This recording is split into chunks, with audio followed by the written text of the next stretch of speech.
Buenas noches, doctor. Buenas noches, ¿cómo están? Felicidades por Bien, el Día del doctor. Estudiante. Eh, Gracias, doctor. Pasando clases, como, bueno, hay exámenes y todo, entonces no se pueden suspender las actividades y vamos a estar aquí nomás, continuando con el avance. Nuestro examen no es todavía este viernes, ¿verdad? Es el siguiente, ¿no?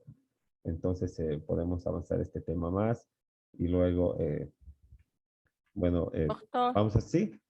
es este viernes.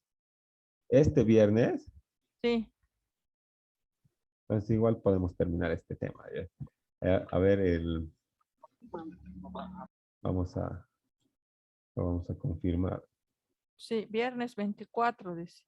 Ah, sí, aquí está. Sí, 24, cierto, tiene razón.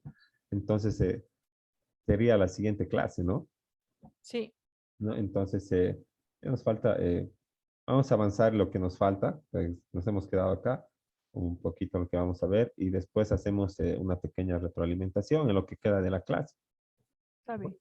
para el examen, así para que tengamos las cosas claras y podamos dar todos un buen examen, ¿no? Entonces, nos daremos un minutito más para que bueno, seguimos admitiendo a los compañeros y aparte también pueden poner a aquellos que no hayan colocado aún su nombre en el chat grupal para contabilizar la asistencia y bueno, haremos eso un minutito más y luego empezamos con eh, aquí en la diapositiva número 10 donde nos habíamos quedado.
Bueno, entonces vamos continuando, ¿no? Aquellos que recién están ingresando no se olviden poner su nombre en el chat. Habíamos creado aquí, creo, por la diapositiva número 10, en las justificaciones de la banca pública, ¿no? Como instrumento para el desarrollo económico y además también para asegurar el acceso universal a los servicios financieros, para reactivar la economía, el empleo y la inversión, para superar desequilibrios y también para otorgar, digamos, aparte del acceso al servicio financiero, también capacitación eh, económica y capacitación y apoyo técnico mediante algunos contratos que vamos a mencionar y ver más adelante, ¿no? Como los de fideicomiso, ¿verdad? Que son eh, para apoyar al, al usuario financiero, ¿verdad? Que pueda desarrollar su actividad económica y también mediante esta actividad asegurar el pago del préstamo o el cumplimiento del contrato por parte del usuario financiero, ¿verdad? Así para que la entidad financiera no sufra, no sufra afectaciones en el capital social, porque bueno, como ya les había mencionado, es muy difícil recuperar los préstamos que otorgan este tipo de entidades. Y a veces hasta tienen que tomar otras medidas como para poder, en caso de llegar a una etapa de demora y de reclamación judicial, o poder, digamos, asegurar la recuperación del crédito, como algunos fondos de garantía, algo así, ¿no? Ahora, pero la banca pública no es, no tiene todo bueno también, ¿verdad? Tiene algunas objeciones que también están las principales son estas que están descritas acá, ¿verdad? Que tiene objetivos más bien partidistas que de interés general o de cumplir con esa misión, como habíamos visto acá, eh, de ser una herramienta del desarrollo económico. Así no es más bien un instrumento para cumplir políticas partidistas, sino de interés general, ¿no? Y además también es como, es como un botín de pegas, ¿no? También porque en el BDP, por ejemplo, en los años anteriores, el, el gerente, o sea, el representante nacional del Banco de Desarrollo Productivo, BDP SAM, era pues el primo del Quintana, se llamaba Sergio de la Quintana, creo, ¿no? Entonces, y él era pues el gerente, el representante a nivel nacional del Banco de Desarrollo Productivo SAM, y todos los puestos administrativos eran pues, y siguen siendo también eh, solamente pegas políticas, ¿no? Y por eso también, digamos, no tiene una muy buena administración, ¿verdad? No se eligen los puestos administrativos con criterios de competencia o de capacidad, sino más bien con criterios de favoritismo político. Entonces, alguien que más o menos quede al cargo y ya, ¿no? Y también, bueno, otra objeción es el comportamiento burocrático de los gestores de estas empresas públicas, ¿no? O sea que innecesariamente se crean supernumerarios puestos dentro de la entidad de intermediación financiera, unos dos, tres escritorios que no hacen nada, ¿verdad? Que vas a hacerte poner un sello, hacerte otorgar una proforma o algo así, ¿no? ¿Y esto qué quiere decir? Repercute en aquella característica que ya habíamos visto, que decía que la banca pública es más lenta que la banca privada, ¿no? Y es una de esas, es una de estas las razones, ¿no? Excesivo, la excesiva creación de puestos burocráticos que no tienen razón de existir.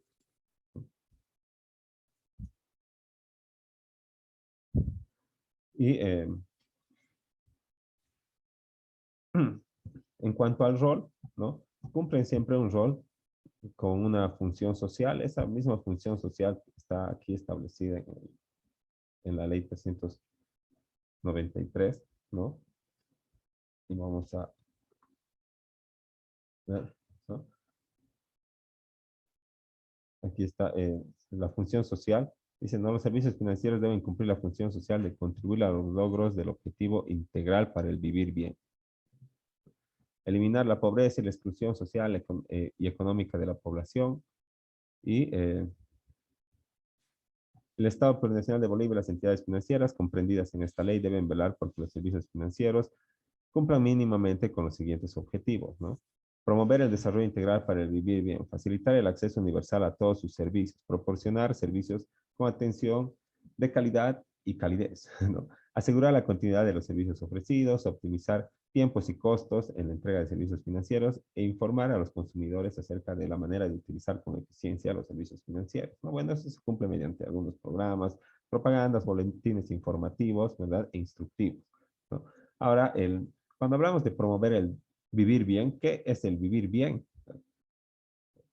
En nuestra Constitución no podemos remitirnos a un artículo que diga vivir bien, ¿verdad? El vivir bien es, ¿no? O quiere decir, o para el Estado boliviano, o todo boliviano, el- para todo boliviano las condiciones de vivir bien son gozar, tener acceso, nada, ¿no?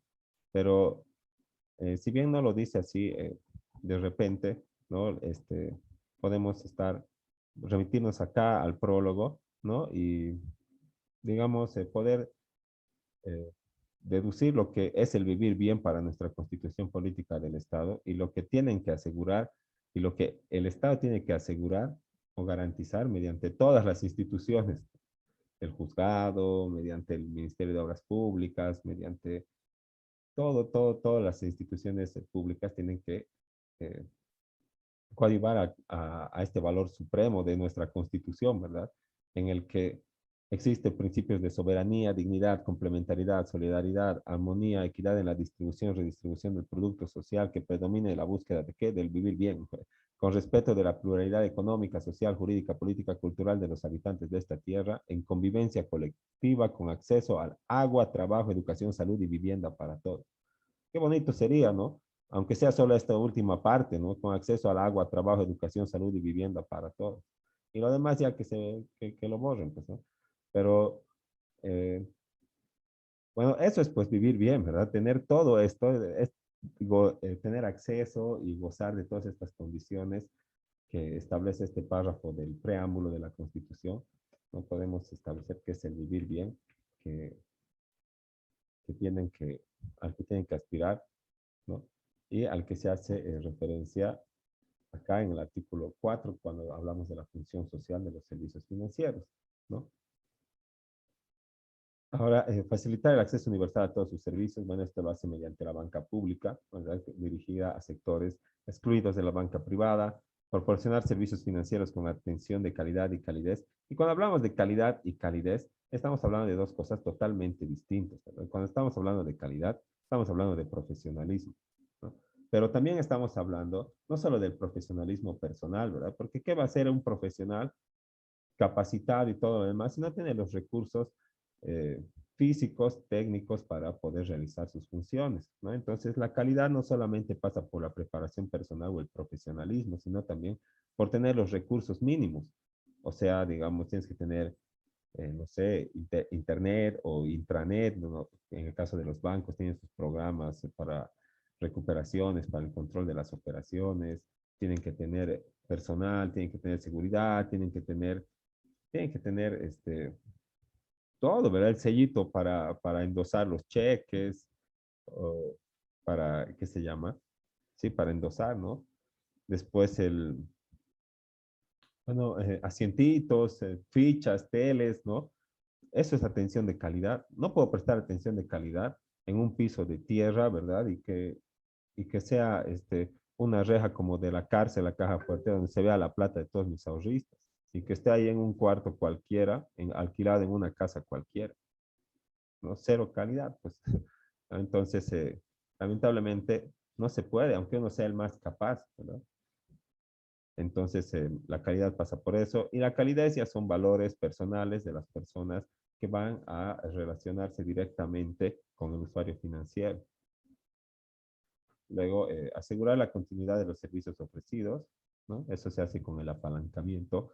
Optimizar tiempos y costos en la entrega de servicios financieros. Y eso es lo contrario de lo que hace la banca pública, ¿no? Porque es muy burocrático, porque tarda mucho en estudiar las garantías ofrecidas, las garantías extraordinarias que son aceptadas y ofrecidas en este tipo de banca, como habíamos visto algunas, ¿no? En la anterior clase. También, por último, tiene que informar a los consumidores de la manera de utilizarlo, como les había dicho, con instructivos, boletines, trípticos y todo. Aquello, ¿no? Entonces, el, con esto, ¿no?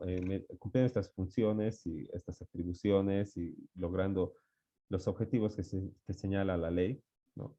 La banca pública es capaz de cumplir con su rol que señala acá, ¿verdad? De contrarrestar las fallas del mercado, ¿no? Como la segmentación y el racionamiento crediticio, o sea, negar el acceso a los créditos a ciertas personas porque no cumplen con los requisitos exigidos y nada más, ¿no? Recuperación de la actividad económica, ¿no?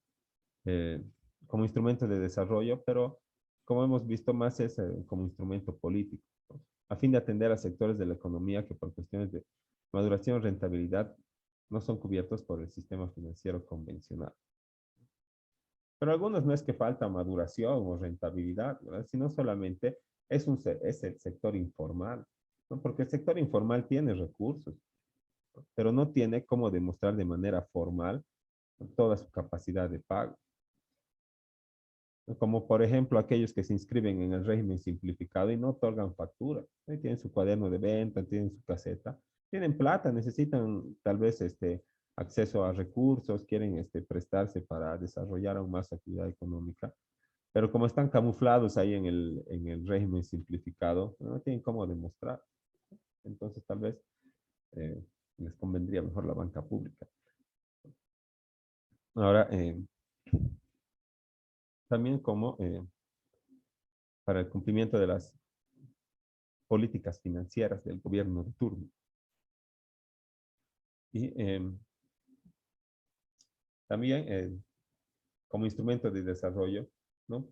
Que tiene las siguientes atribuciones, ¿no? El financiamiento del desarrollo, el fomento de sectores productivos y de la infraestructura y provisión de bienes y servicios públicos, ¿no? Entonces, en todo eso invierte capital y eroga préstamos en los bancos públicos, y en este caso, ¿no? Solo tenemos el BDPSAM como Banco de Desarrollo Productivo, de sociedad anónima mixta, de capital mayoritario del Estado, o sea, banca pública. Y como ya habíamos dicho, en banca comercial, el Banco Unión, ¿no? Que no se asemeja más a la banca privada y se separa mucho de todas estas características que estamos revisando acá. Ahora, el,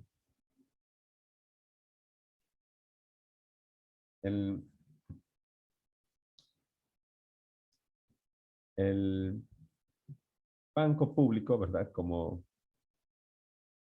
el, eh, como una entidad de intermediación financiera que administra recursos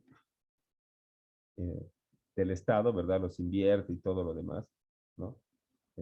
Indudablemente tiene algunas fuentes de recursos, pero estas fuentes de recursos, digamos, pasan por obtención de utilidades, por ejemplo, ¿no? Pero también por echar mano de recursos que le ofrece las instituciones públicas, el Estado, donaciones, ¿no? Y en realidad ingresos públicos que tal vez no deberían ser eh, no deberían ser utilizados de acuerdo a lo que decide un puñado de gente que está en la administración de ese banco, sino que más bien eh, existe la idea o la tendencia de que la banca pública debería realizar una democratización de sus servicios financieros, ¿no? Una planificación democrática, como dice la diapositiva, ¿no? ¿Y qué quiere decir democratización de los servicios financieros? Pues es participación de los ciudadanos, de las personas, ¿no? En la administración de los recursos de las entidades financieras que son del Estado o que tienen participación mayoritaria del Estado. Entonces, esta, este nuevo modelo de banca pública, ¿no? Establece la estructura general de la utilización de los recursos y la dirección general del desarrollo de la economía, que pueden ser diseñados de acuerdo con prioridades sociales. ¿Y cómo se determinan las prioridades sociales? Pues a través de procesos políticos democráticos, ¿no? Entonces, tendríamos que tomar medidas para que efectivamente se pueda escuchar a los ciudadanos cuáles son las verdaderas necesidades financieras de los diferentes rubros y poder canalizar hacia ahí los recursos mediante estas instituciones de intermediación financiera públicos, ¿no? Los bancos públicos. Y bueno, eso también conllevaría, digamos, otras tareas, ¿no? Otras obligaciones, otros deberes a realizar, ¿no? Para poder asegurar eh, el cumplimiento, para medidas de, digamos, de control social, para que se pueda, no sé, sancionar a a, a los administradores que no inviertan también en lo que se haya decidido de manera democrática. Y además, todo el proceso democrático, ¿no? Cómo vamos a, a, a decidir la generalidad cuáles son nuestras necesidades financieras, ¿no? Entonces, estos procesos políticos democráticos no son, digamos, una materia que falta amplia reglamentación si es que se quisiera implementar una planificación democrática o un modelo de banca pública democrático, ¿no? También permite superar la incertidumbre asociada con temas de decisiones, ya que los productores individuales desconocen cuál va a ser el comportamiento de sus competidores, ¿no? Entonces, quienes toman decisiones no siempre están empapados o enterados de, digamos, de cuál es el movimiento, de cómo se realiza la actividad económica de tal o cual rubro, ¿verdad? Y entonces no puede tomar decisiones certeras para poder coadyuvar al desarrollo económico mediante el ejercicio de la intermediación financiera, ¿no? Entonces, este proceso, esta planificación democrática permitiría superar esa incertidumbre. Y también sustituye la anárquica coordinación del mercado, dice que opera por medio de las cambiantes reacciones de los agentes individuales por el consciente y planificado mecanismo de coordinación de decisiones, ¿no? Entonces, más o menos sería como no, no dejarlo al libre albedrío de los agentes económicos, ¿no? No ser tan dejar hacer y dejar pasar, ¿no? Como esa norma de la economía, sino más bien tener eh, la actividad planificada y también bien regulada para poder calcular los riesgos y también los objetivos y los logros que se puedan obtener. Y bueno, por último, también la banca pública tiene algunos desafíos, ¿no? Como eh, actuar al mismo tiempo como representante del Estado y ser competitivo en el sistema financiero. Y no se puede hacer las dos cosas, ¿verdad? Porque si es representante del Estado, pues tiene que cumplir con las órdenes del Estado, tiene que invertir lo que le digan, ¿verdad? Digamos, en un sector, en un rubro, tiene que cumplir con lo que le establezca el Ministerio de Economía y Finanzas Públicas para poder cumplir con los objetivos eh, de política económica, ¿no? Y no puede ir haciendo caso de esa manera y querer ser competitivo al mismo tiempo, ¿verdad? Porque las otras entidades de intermediación financiera, las privadas, ¿no?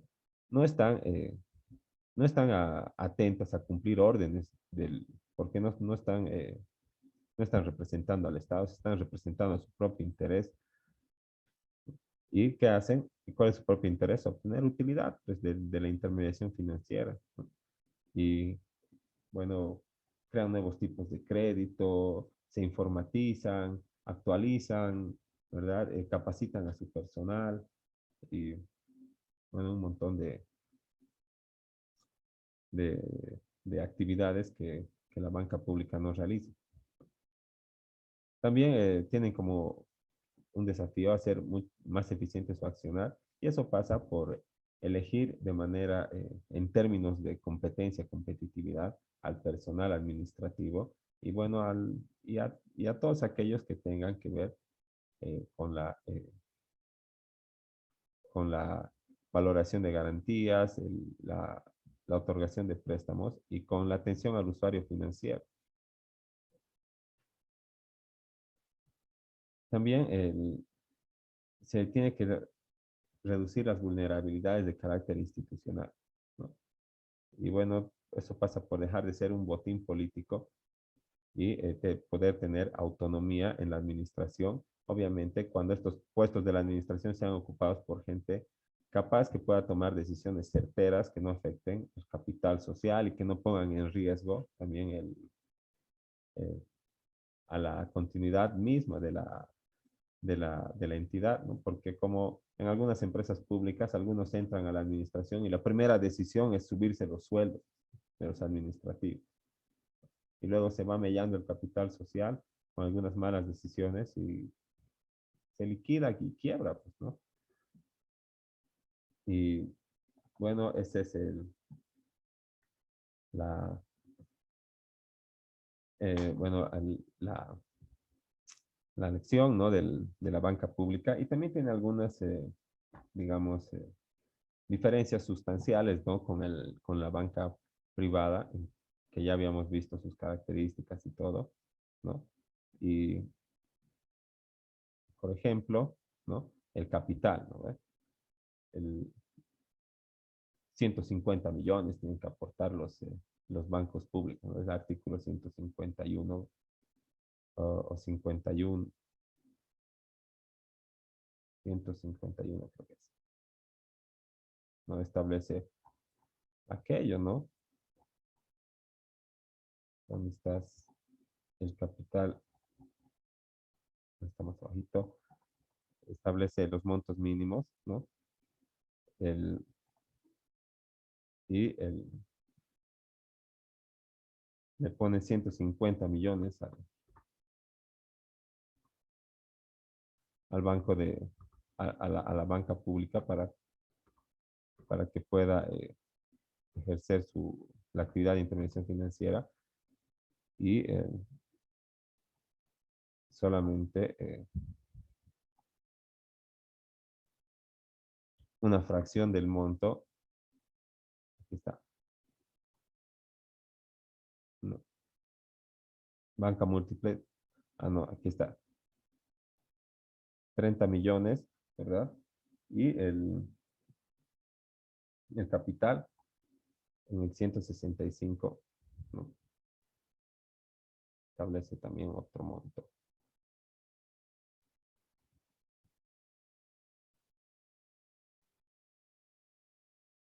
¿no? Entidades públicas de desarrollo, 18 millones nomás, ¿no?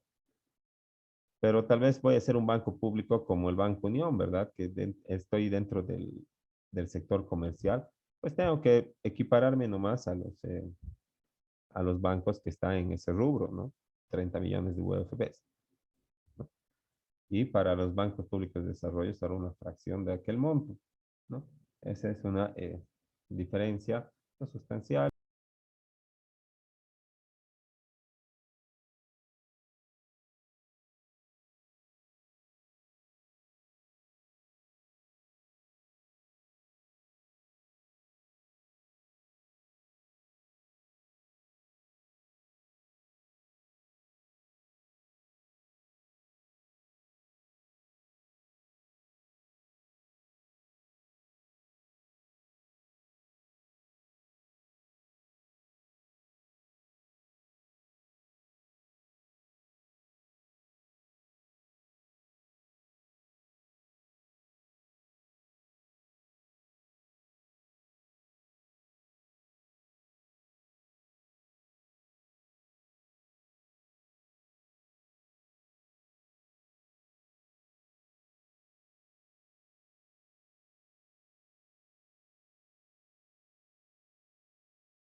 Marco de la presente ley, ¿no? Entonces, no solamente puede haber bancos públicos, ¿no? Tal vez podría haber cooperativas públicas, ¿no? Tal vez podría haber, no sé, entidades de fomento a la vivienda públicas, ¿no? Eso sí sería lo más beneficioso para obtener el crédito de vivienda social, ¿no? Y tiene su propia ley, además, ¿no? Como dice el artículo 175, se rige por su propia ley en lo relativo a su creación, actividades, funcionamiento y organización, ¿no? Porque un banco público no puede crearse, no puede obtener su personería jurídica al igual que una sociedad comercial privada.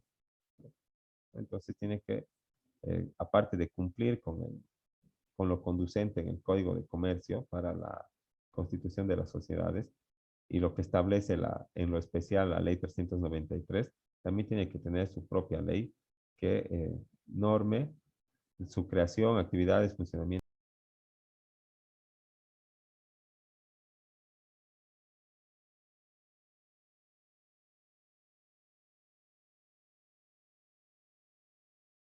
Eso, con eso concluimos lo que es la banca pública, que sería como el último tema que va a entrar a nuestro examen del viernes, ¿no? Que son en total 4 y bueno, en realidad no es mucho, ya se nos va a acabar el tiempo en este momento y quería saber si tienen algunas consultas, comentarios o algo tal vez que hay que ampliar de lo que se ha explicado hasta acá. Y del examen, ya bueno, hablamos a la vuelta del receso, coordinamos todo, despejamos dudas de la forma del examen, del tiempo, todo lo demás, ¿no? Y también hacemos la retroalimentación.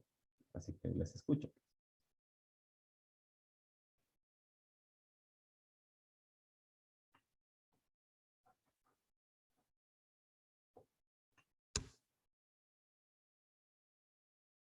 Y si no tienen ninguna duda, ya ha quedado más o menos claro, entonces vamos a irnos al receso, vamos a guardar en 5 minutitos, les comparto el enlace y para que nos conectemos en otros 5 más y hacemos la retroalimentación y coordinamos todos los temas de forma del examen.